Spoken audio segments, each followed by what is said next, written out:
अगर तुम सूरज की तरह चमकना चाहते हो तो सबसे पहले सूरज की तरह जलो। एपीजे अब्दुल कलाम ऐसी कई बातें कहकर चले गए जो आज तक लोगों के जहन में मौजूद है। आज यानी 27 जुलाई को उनके पुण्यतिथि है। आदाब, आप देख रहे हैं आवाज़ द वॉइस और मैं हूँ आपके साथ अमीना माजिद। भारत के 11वें राष्ट्रपति डॉक्टर एपीजे अब्दुल कलाम न सिर्फ एक महान राष्ट्रपति थे बल्कि एक अद्भुत वैज्ञानिक भी थे जो मिसाइल मैन के नाम से भी मशहूर हुए।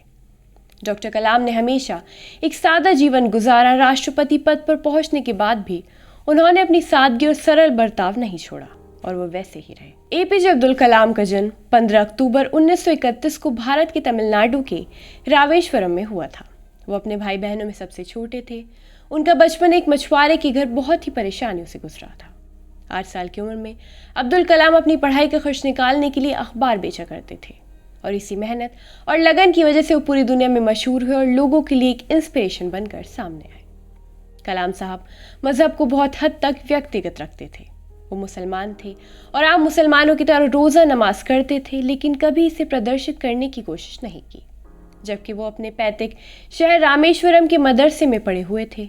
उनके पिता वहाँ की मस्जिद के इमाम थे और कलाम ने कुरान पाक का पूरा अध्ययन किया था।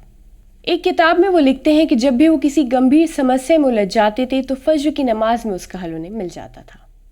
कलाम साहब जब राष्ट्रपति थे उनकी मीडिया का काम SM खान साहब देखा करते थे।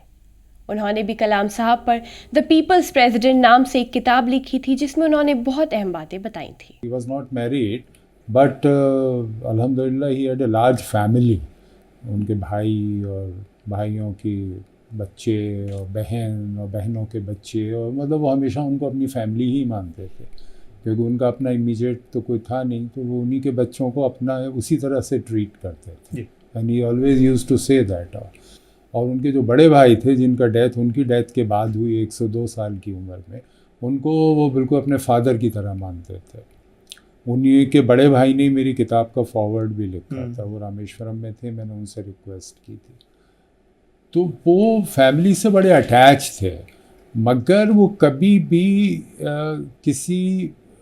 मतलब वो ज़िंदगी में उन्होंने ये नहीं किया कि फैमिली को कोई फेवर्स पहुंचाए हों या फैमिली को कोई उस तरह की चीज़ें की हों जो जनरली लोग जो पावर में होते हैं वो करते हैं, मगर फैमिली से कनेक्ट हमेशा रखते थे।